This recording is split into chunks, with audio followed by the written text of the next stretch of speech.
We had started the tetralogy of Fallot. उसका हमने देखा था कि उसके अंदर 4 चीज़ें क्या होती हैं, उसकी पैथोफिजियोलॉजी, उसकी क्लिनिकल फाइंडिंग्स, डायग्नोसिस, कॉम्प्लिकेशंस और मैनेजमेंट हमने स्टार्ट की हुई थी। जनरल मैनेजमेंट हमने देख ली थी। अब ये है कि जनरली तो हमने उनकी कैसे केयर करनी है वो मैंने बता दी कॉम्प्लिकेशंस को देखते हुए। फर्दर हाइपोक्सीमिक स्पेल्स आ गए हैं, बच्चा आपके पास आया, उसे सांस नहीं लिया जा रहा, वो साइनोज्ड हो गया है, तो अब हमने उसको कैसे मेंटेन करना है। तो ये चीज़ें हैं। सबसे पहले उसको ऑक्सीजन देनी है क्योंकि वो डेस्निया में गया हुआ है। इसके अलावा हमने किसी तरह ये करना है कि हम उसकी राइट टू लेफ़्ट शंटिंग को कम करें। तो वो जो स्क्वैटिंग पोजीशन खुद ले रहा था, हमने उसको नी चेस्ट पोजीशन में रख देना है ताकि उसका वीनस रिटर्न कम हो। वीनस रिटर्न कम होगा तो ultimately right to left shunt कम होगा क्योंकि राइट का प्रेशर इस तरह ड्रॉप होगा। तो वो हम पहले पढ़ चुके हैं कि जैसे स्क्वैटिंग पोजीशन थी, हमने खुद उसकी नी चेस्ट पोजीशन रख देनी है। फिर हमने बच्चे को क्या देना है कि उसकी एंजाइटी को कम करने के लिए और उसकी जो सिंपैथेटिक ओवरड्राइव है उसके लिए हमने मॉर्फिन सल्फेट देना है। ठीक है, याद है आपको जो हमने हार्ट अटैक देखा था तो उसमें ऑक्सीजन मॉर्फिन दी थी, इसी तरह यहाँ पे मॉर्फिन हम दे देंगे। इसके अलावा पेशेंट को, क्योंकि जब भी बॉडी में ऑक्सीजन की कमी होगी तो मैंने आपको बताया था एसिडोसिस में बच्चा जाता है, उसका ग्लूकोज ड्रॉप होता है, तो हमने उसकी एसिडोसिस को करेक्ट करने के लिए सोडियम बाइकार्बोनेट देना है। ठीक है, आईवी। इसके अलावा हमने देखना है कि उसकी जो है वो इन्फंडिब्यूलम पे जो उसकी पल्मोनरी स्टेनोसिस हुई हुई है, ठीक है, उसको कम करने के लिए हम क्या करते हैं, प्रोपेनोलोल देते हैं, बीटा ब्लॉकर्स देते हैं। ठीक है, सो ये सारी चीज़ें हैं। उसकी पोजीशन और बाकी उसको ऑक्सीजन दे दी, मॉर्फिन दे दी, सोडियम बाइकार्बोनेट और प्रोपेनोलोल दे दिया। इस सब से हम हाइपोक्सीमिक जो इमरजेंसी में बच्चा आता है उसकी केयर करते हैं। ठीक है, फिर सर्जिकल मैनेजमेंट में आ जाता है पैलिएटिव थेरेपी और करेक्टिव थेरेपी।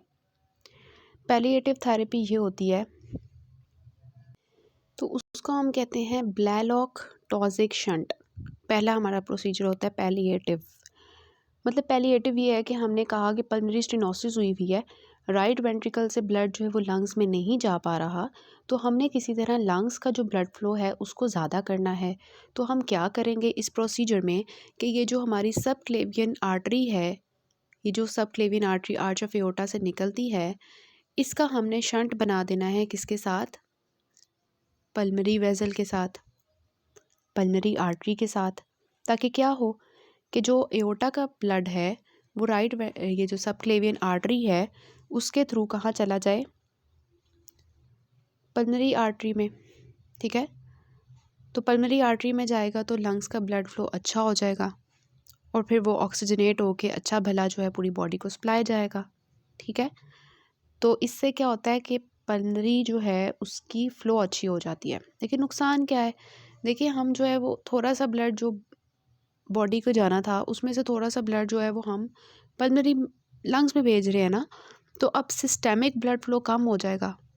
ठीक है, तो कॉम्प्लिकेशन ये हो सकती है कि रेडियल पल्स ड्रॉप कर जाएगी, डिमिनिश्ड रेडियल पल्स, क्योंकि जो रेडियल पल्स आनी थी वो ब्लड प्रेशर की वजह से आनी थी। ब्लड प्रेशर ड्रॉप करेगा क्योंकि आधा ब्लड तो हम लंग्स में भेज रहे हैं। समझ आ रही है? तो ये होता है हमारा जो है ब्लैलॉक टॉजिक शंट। देखिए ये हमारे पास जो है 3 तरह के प्रोसीजर्स हैं पैलिएटिव में। बुक में सिर्फ एक लिखा हुआ है, आपने ये दोनों तीनों याद रखने हैं। एक ब्लैलॉक टॉजिक शंट है, एक वाटरसन शंट है और एक पॉट्स शंट है। बहुत ही आसान है। देखें, हमने बस ऐसा करना है कि पल्मोनरी वेजल्स के अंदर ब्लड आ जाए तो वो हम सिस्टेमिक वेजल्स के थ्रू लेके आएंगे। अगर हम सब क्लेवियन आर्टरी के साथ से ब्लड लेके आते हैं पल्मोनरी आर्टरी के अंदर, तो इसको हम कहते हैं ब्लैलॉक टॉजिक शंट।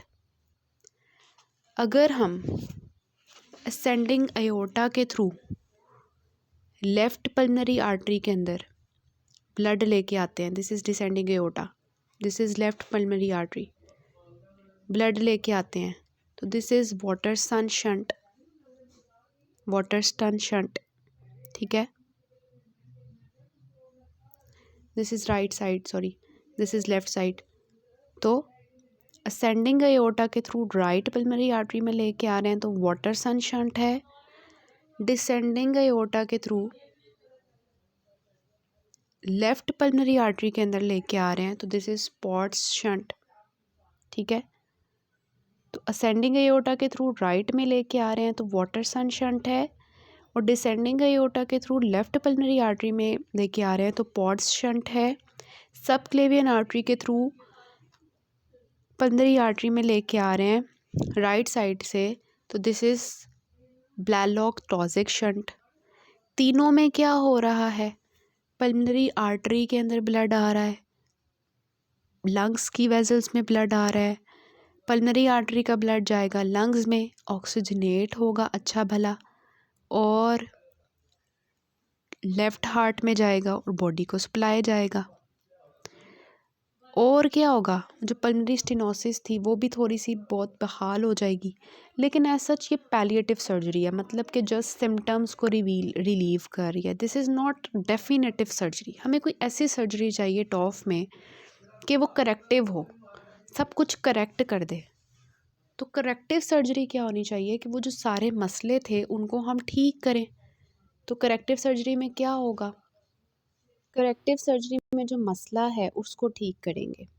लाइक ये वेंट्रिकुलर सेप्टल डिफेक्ट था तो इसको क्लोज कर देंगे सर्जरी करके।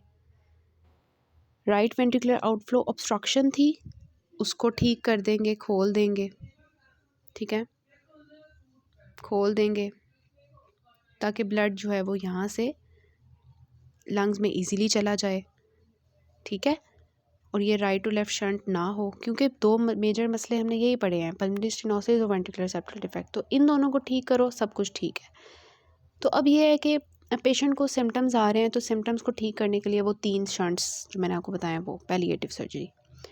लेकिन ये जो है करेक्टिव सर्जरी, ये आप बर्थ से लेके 2 साल तक के बच्चे के अंदर कर दो तो बहुत अच्छी बात है।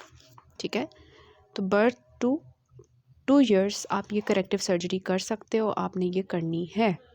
तो आपने एमसीक्यूज़ के लिए भी याद रखना है कि when corrective surgery for the TOF is performed.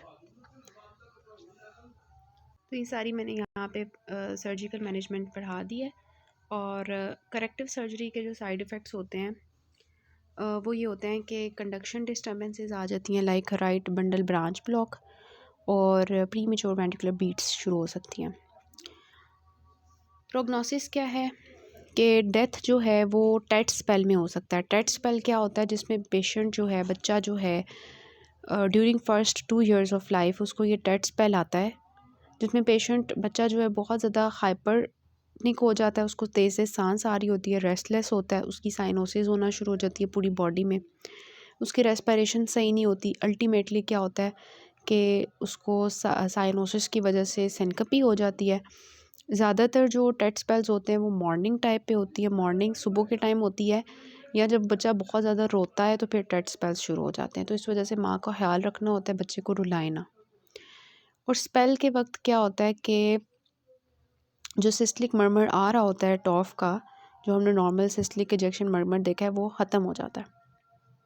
ठीक है, तो टेट स्पेल के बारे में ये है। तो टेट स्पेल जो है ना, उसमें बच्चे की डेथ हो सकती है, इस वजह से आपने ख्याल रखना है बच्चे का। टेट स्पेल में जल्दी से उसको, जो हमने इसकी केयर देखी है, ऑक्सीजन है, मॉर्फिन है, बाइकार्बोनेट है, प्रोपेनोलोल है, नी चेस्ट पोजीशन है, उससे हम इसको ट्रीट कर सकते हैं, मैनेज कर सकते हैं टेट स्पेल को। तो death occurs in the tet spell. अगर पर्सन जो है पहले साल में ज़िंदा रहता है तो वो सरवाइव कर सकता है पहले 10 साल अपनी ज़िंदगी के, first decade, without surgical correction. ठीक है, क्योंकि अगर पहले साल ज़िंदा रह गया ना तो उसकी बॉडी ने कोलेटरल्स बना के उस सर्कुलेशन को एडजस्ट कर लिया होगा।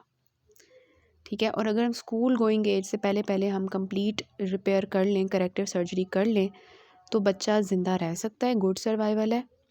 लेकिन अगर हम करेक्टिव सर्जरी करते हैं तो मैंने आपको बताया वो बंडल ब्रांचेस ब्लॉक हो जाते हैं, वेंट्रिकुलर बीट्स शुरू हो जाती हैं, और बच्चा जो है वो एरिथमियास की वजह से डेथ हो सकती है बच्चे की। ठीक है, a 4 years old child has been admitted in emergency में आया है, साइनोसिस है, उसको डिस्ने आया for the last half hour. और उसको रिकरेंट एपिसोड्स आ रहे हैं सिंस 10 months ऑफ लाइफ में, और डीपली साइनोज्ड है बच्चा, मतलब साइनोसिस साइनोटिक हार्ट डिजीज़ है कोई, मतलब टीज में से कोई है, इरिटेबल टेक्निक है, क्लबिंग, ठीक है, क्लबिंग, इजेक्शन सिस्टोलिक मर्मर है, वो हमने देखा कि इसमें होता है, सॉफ्ट साउंड है, मतलब पल्मोनरी स्टेनोसिस चल रही है, तो ये सब किस में होता है, टॉफ में। फिर वो कहते हैं स्टेप्स ऑफ मैनेजमेंट आपने इमरजेंसी के बताने हैं। सबसे पहले आपने वही लिखना है, एडमिट करना है, शिफ्ट टू आईसीयू करना है, ऑक्सीजन इनहेलेशन करवानी है, उसकी squatting position knee chest position रखनी है ताकि उसका राइट टू लेफ्ट शंट कम हो, उसको मॉर्फिन देनी है to decrease the anxiety, sodium bicarbonate देना है to correct the acidosis, beta blockers देने हैं, उसके बाद फिनाइलेफ्रीन दे सकते हैं, फिर उसको जो है सिडेशन कर सकते हैं मिडाज़ोलैम के थ्रू। उसके बाद जो है इसमें जो बुक में लिखा हुआ that is IV administration of prostaglandin E1 वो हम देंगे, जिससे क्या होगा, डक्टस आर्टरियोसिस जो है उसकी डायलिटेशन होगी और पल्मोनरी ब्लड फ्लो अच्छा होगा, ठीक है। तो प्रोस्टाग्लैंडिन E2 जो हमने पढ़ा हुआ है ऑलरेडी के डक्टस आर्टरियोसिस को खोल के रखता है, तो उससे ही होता है कि सर्जरी करने से पहले पहले वो थोड़ा सा पल्मोनरी ब्लड फ्लो बहाल कर देता है। तो इस तरह से भी मैनेज दिस कंडीशन। उसके बाद आता है 2 years old girl with a history of weakness of left side of the body. He is cyanosed she is cyanosed since the age of 6 months और ओरल प्रोपेनोलोल के ऊपर है, इफ ब्राइल है, clubbing है, क्या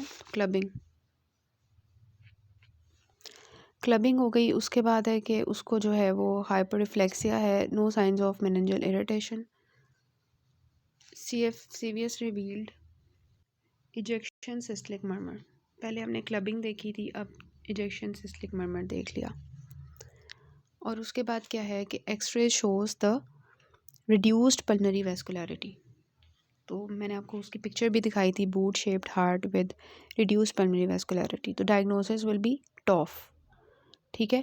लेकिन यहाँ पे क्योंकि उसको लेफ़्ट साइड की वीकनेस भी शुरू हो गई है और जो है इस तरह की मतलब वीकनेस शुरू हो गई है, मतलब कि टॉफ की एक कॉम्प्लिकेशन हो गई है, दैट इज़ स्ट्रोक, ठीक है। तो सेरिब्रल थ्रोम्बोसिस CVA हो गया ड्यू टू टॉफ, इस वजह से उसकी वीकनेस भी चल रही है। तो आपने इस तरह से पूरा इसका आंसर लिखना है। इन्वेस्टिगेशंस आप क्या करेंगे और कॉम्प्लिकेशंस क्या हैं। उसके बाद 2 years old बॉय, अब मैं सिर्फ हाईलाइट करती जाऊंगी जो इसमें इंपॉर्टेंट चीज़ें हैं जो कि आपको टॉफ की तरफ लेके जा रही हैं, क्योंकि इसके बहुत ज़्यादा यूक्यूज़ हैं। इस क्वेश्चन में देखें 2 साल का बच्चा है, उसको साइनोसिस है, उसकी सेकंड हार्ट साउंड सॉफ्ट है, मतलब पल्मोनरी स्टेनोसिस चल रही है, इजेक्शन सिस्टलिक मर्मर है लेफ्ट स्टर्नल बॉर्डर पे। ये तीनों चीज़ें आपको टॉफ की तरफ लेके जा रही है। इन्वेस्टिगेशंस हम कर चुके हैं, CBC करवाएंगे, उसमें HB हेमाटोक्रिट RBCs आपको रेज्ड मिलेंगे ड्यू टू हाइपोक्सिया, ABGs करवाएंगे तो मेटाबॉलिक एसिडोसिस मिलेगा, चेस्ट एक्सरे में आपको बूट शेप्ड हार्ट मिलेगा, एपेक्स लिफ्टेड होगी, इसके अलावा ओलिगमी मतलब पल्मोनरी वैस्कुलर मार्किंग्स आपको डिमिनिश्ड मिलेंगी। ECG करवाएंगे तो राइट एक्सिस डेविएशन मिलेगी due to right ventricular hypertrophy. Echocardiography करवाएंगे तो सारी चीज़ें मिल जाएंगी टॉफ की, right ventricular hypertrophy, pulmonary stenosis, ventricular septal defect, overriding of aorta. फिर कॉम्प्लिकेशंस उन्होंने पूछी हुई हैं, तो आप बताएंगे कि इसकी वजह से सेरिब्रोवास्कुलर एक्सीडेंट या सेरिब्रल थ्रोम्बोसिस हो सकती है इन द बच्चे less than 2 years of age, और इसके अलावा ब्रेन एब्सेस बन सकती है, इसके अलावा पॉलीसाइथीमिया है, रिलेटिव अनीमिया है, bacterial endocarditis, failure to thrive and psychosocial problems. Brain abscess में क्या होगा कि पेशेंट को हाई ग्रेड फीवर, वॉमिटिंग होगी इन द बच्चे अबव 2 years ऑफ एज। तो younger than 2 years of age में सेरिब्रोवास्कुलर एक्सीडेंट कॉमन है, और अबव 2 years ऑफ एज जो है उसमें ब्रेन एब्सेस कॉमन है। पॉलीसाइथीमिया होगा क्योंकि हमने पढ़ा कि इसमें जो है वो हाइपोक्सीमिया होता है, उसकी वजह से RBC काउंट ज़्यादा हो जाता है। रिलेटिव अनीमिया क्यों होता है, न्यूट्रिशनल डेफिशिएंसी होती है। तो पेशेंट पॉलीसाइथीमिया का भी हो सकता है, अनीमिया का भी हो सकता है। बैक्टीरियल एंडोकार्डाइटिस होगी due to streptococcus viridans. Failure to thrive होगा क्योंकि बच्चा जो उसकी न्यूट्रिशनल जो है वो उस तरह की नहीं है। साइकोसोशल प्रॉब्लम्स होंगे क्योंकि बार बार वो हॉस्पिटल जा रहा होता है इस वजह से, ठीक है। तो ये कॉम्प्लिकेशंस होगी। फिर 1 years old boy presents in emergency, इसमें भी देखें कि क्राई के बाद उसको क्या हुआ है, रोने के बाद उसको क्लबिंग शुरू हो गई है, साइनोसिस हो गई, इजेक्शन सिस्टलिक मर्मर है, तो दिस इज़ टॉफ। ठीक है, लेकिन ये हम लिखेंगे टॉफ का टेट स्पेल आया हुआ है, पैरोक्सिजिमल हाइपरसाइनोटिक स्पेल्स आए हुए हैं ड्यू टू टॉफ, क्योंकि इसमें रिस्क फैक्टर क्या है, क्राई। मैंने आपको पता जब भी बच्चा रोएगा, ठीक है, ये सुबह के टाइम टेट स्पेल्स आते हैं, तो this is tet spells due to TOF. ये आप पूरी इस तरह से लिखेंगे, paroxysmal hypercyanotic spells due to TOF. Management आप कैसे करेंगे, मैनेजमेंट क्योंकि ये टेट स्पेल आया हुआ है तो आप टेट स्पेल की मैनेजमेंट लिखेंगे जो हमने की है, ठीक है, जिसमें आईसीयू में डाला, ऑक्सीजन दी, नी चेस्ट पोजीशन दी, मॉर्फिन दी, सोडियम बाइकार्बोनेट दिया, बीटा ब्लॉकर्स दिए और प्रोस्टाग्लैंडिन E1 दिया और midazolam for the sedation, phenylephrine दे दी। इन्वेस्टिगेशंस हम कर चुके हैं। उसके बाद इन्होंने पूछी हैं कि लॉन्ग टर्म मैनेजमेंट जो है वो हमने बतानी है। तो लॉन्ग टर्म मैनेजमेंट में आप इन्वेस्टिगेशंस लिख के मेडिकल मैनेजमेंट लिखेंगे। मेडिकल मैनेजमेंट आपने क्या लिखनी है कि उसकी हाइड्रेशन मेंटेन करेंगे, उसको जो साइकेट्रिक प्रॉब्लम्स हैं उसके लिए काउंसलिंग करेंगे, उसकी टेम्परेचर मेंटेनेंस करेंगे, उसकी हाइपोग्लाइसीमिया को मेंटेन करेंगे, हीमोग्लोबिन हिमाटोक्रिटिक की मेंटेनेंस करेंगे। उसके बाद हम उसके आयरन सप्लीमेंटेशन देंगे, उसकी एंडोकार्डाइटिस प्रोफिलैक्सिस देंगे और जो है पॉलीसाइथीमिया के लिए पार्शियल एक्सचेंज ट्रांसफ्यूजन और फ्लेबोटमी करेंगे। ब्रेन एब्सेस है तो एंटीबायोटिक्स ड्रेनेज करेंगे। ग्रोथ रिटार्डेशन के लिए हाई कैलोरिक इंटेक देंगे, ठीक है, और प्रोस्टाग्लैंडिन E1 जो है उसको देंगे। सर्जिकल मैनेजमेंट लॉन्ग टर्म की क्या होगी, पैलिएटिव है और जो है करेक्टिव है। पैलिएटिव में ब्लैलॉक टॉजिक शंट है और वाटर स्टन शंट है और पॉट्स शंट है। उन तीनों का आपने बता देना है कि इस शंट में क्या है, इस शंट में क्या है, इस शंट में। Corrective surgery birth to 2 years में आप करते हो, जिसमें आप क्या करते हो वो आपने लिख देना, ठीक है। So this is how long term management you will write here. 4 complications वो हम डिस्कस कर चुके हैं। ये जो 3 साल का बच्चा है ऑलरेडी टॉफ उसको डायग्नोस्ड है, इमरजेंसी में आया विद रेस्पिरेटरी डिस्ट्रेस साइनोस, मतलब ये टेट स्पेल आया हुआ है। तो tetralogy of Fallot causing tet spells. Steps of emergency management long term management हम डिस्कस कर चुके हैं। लॉन्ग टर्म मैनेजमेंट मैंने आपको बताया, आपने सारा लिखना है, इन्वेस्टिगेशंस, उसकी मेडिकल मैनेजमेंट और फिर उसकी जो है लॉन्ग टर्म में सर्जिकल मैनेजमेंट। जब भी आपसे पूछे इमरजेंसी मैनेजमेंट तो फिर आपने वो वाली टेट स्पेल्स वाली मैनेजमेंट लिखनी है, ठीक है। उसके बाद ये वाला क्वेश्चन इसमें मैंने हाईलाइट कर दिया। देखिए 1 साल का बच्चा इमरजेंसी में आया है, रोने के बाद उसको साइनोसिस हो रही है, सिंगल हार्ट साउंड है, इजेक्शन सिस्टलिक मर्मर है, तो ये सब कुछ क्या होगा, tetralogy of Fallot causing tet spells. तो कंप्लीट इस तरह से मैंने डायग्नोसिस लेके इन्वेस्टिगेशन हम कर चुके हैं, मैनेजमेंट जो है वो हम कर चुके हैं इसकी। इस वाले में भी देखें साइनोसिस है 6 मंथ्स के बच्चे में, सिमिलर एपिसोड्स पहले भी आते हैं। Decrease pulmonary vascularity and uplifted apex जो है, जो बूट शेप्ड हार्ट आपको टॉफ में मिलता है, so this will be TOF, ठीक है। और मैनेजमेंट प्लान जो है हम इसका डिस्कस कर चुके हैं, plan for the treatment of particular disease. Long term management आप लिखेंगे इसमें। इस वाले में 3 चीज़ें हैं, cyanosis, soft second heart sound and ejection systolic murmur leading to TOF. तो outline the characteristic ECG finding. तो इसमें क्या होता है, right axis deviation due to right ventricular hypertrophy. Complications हम डिस्कस कर चुके हैं। इमरजेंसी मैनेजमेंट जो है वो आपने लिख देनी है टॉफ की, बाकी मैनेजमेंट नहीं लिखनी जब इमरजेंसी का पूछा जाए। तो 10 साल का बच्चा है, उसको जो है वो साइनोसिस है, क्लबिंग है, सिस्टलिक मर्मर है और ये तीनों चीज़ें लेके जा रही हैं टॉफ की तरफ। 3 इन्वेस्टिगेशंस आपने बतानी है, 3 कॉम्प्लिकेशंस बतानी है और स्टेप्स ऑफ मैनेजमेंट बता देने हैं। खेलते हुए उसको साइनोसिस हुई है, this will be tet spell, ठीक है। तो अब जो है आपने इसकी मैनेजमेंट लिख लेनी है। अब इसमें सारा लिखेंगे, इमरजेंसी मैनेजमेंट इन्वेस्टिगेशंस के साथ, फिर आप लिखेंगे इसकी मेडिकल मैनेजमेंट और फिर इसकी लॉन्ग टर्म मैनेजमेंट सर्जिकल। 4 साल के बच्चे को जब ये 3 चीज़ें हो रही हैं, साइनोसिस, क्लबिंग और second heart sound is soft, ejection systolic murmur, तो दिस विल बी द टॉफ। उसके बाद कहते हैं acute febrile cardiac problem. Acute febrile cardiac problem क्या होती है, बैक्टीरियल एंडोकार्डाइटिस, ठीक है। तो इस पेशेंट को हाई फीवर है कंजेनिटल हार्ट डिजीज़ की वजह से लास्ट 3 वीक्स से, तो फिर उसको ये सब कुछ हो रहा है, मतलब कि उसकी कॉम्प्लिकेशन डेवलप हुई है, दैट इज़ बैक्टीरियल एंडोकार्डाइटिस, जिसकी वजह से उसको बुखार हो गया। 6 मंथ्स ओल्ड बेबी गर्ल जो है उसको रैपिड ब्रीदिंग हो रही है, इरिटेबल क्राइंग, उसकी वजह से उसको मॉर्निंग से ब्लूइश डिस्कलरेशन है, ठीक है। तो मॉर्निंग से bluish discolouration after crying, this is tet spell. और बेबी के लिप्स में ब्लू हो गए हैं, कोई ब्रीदिंग प्रॉब्लम तो नहीं है, लेकिन डीपली साइनोज्ड है। और तो क्लिनिकली चेस्ट उसकी क्लियर है, कोई प्रॉब्लम नहीं है। अच्छा, क्लिनिकल साइंस आपके क्या होंगे? तो क्लिनिकल साइंस आपने टॉफ के लिखने हैं इसमें कि क्लबिंग होगी, मर्मर आपको मिलेगा, ठीक है, which will be systolic ejection murmur. उसके बाद क्या है कि आप बोलेंगे लेफ़्ट पैरास्टर्नल हीव आपको मिलेगी। इसके अलावा आपको S2 सिंगल और सॉफ्ट मिलेगी, यही चीज़ें हैं ना। उसके बाद क्या है कि diagnosis, it will be tet spell due to TOF. Steps of management of acute problem आपने इमरजेंसी मैनेजमेंट लिखने दी है इसकी। 4 महीने के बच्चे को जब ये रोने की वजह से साइनोसिस हो रही है, सॉफ्ट S2 साउंड है, इजेक्शन सिस्टलिक मर्मर है और चेस्ट एक्सरे पे आपको रिड्यूस्ड वैस्कुलर मार्किंग्स मिल रही हैं, दिस इज़ द टॉफ। और उसके बाद हार्ट साउंड आपकी क्या होगी? मर्मर इंडिकेट, हार्ट साउंड आपको बताती है सॉफ्ट कि ये पल्मोनरी स्टेनोसिस है, और मर्मर जो है ये आपको बताता है कि पल्मोनरी स्टेनोसिस और एओर्टिक स्टेनोसिस। मर्मर आपको बताया कि एओर्टिक स्टेनोसिस है, ठीक है, क्योंकि सिस्टलिक मर्मर अगर आ रहा है इजेक्शन पे, मतलब इजेक्ट कर रहा है हार्ट ब्लड एओर्टा के थ्रू और उस दौरान मर्मर आ रहा है, मतलब एओर्टिक स्टेनोसिस है। तो how will you confirm the diagnosis? तो you will write the investigations है, जो कि हमने डिस्कस कर लिए हुए हैं।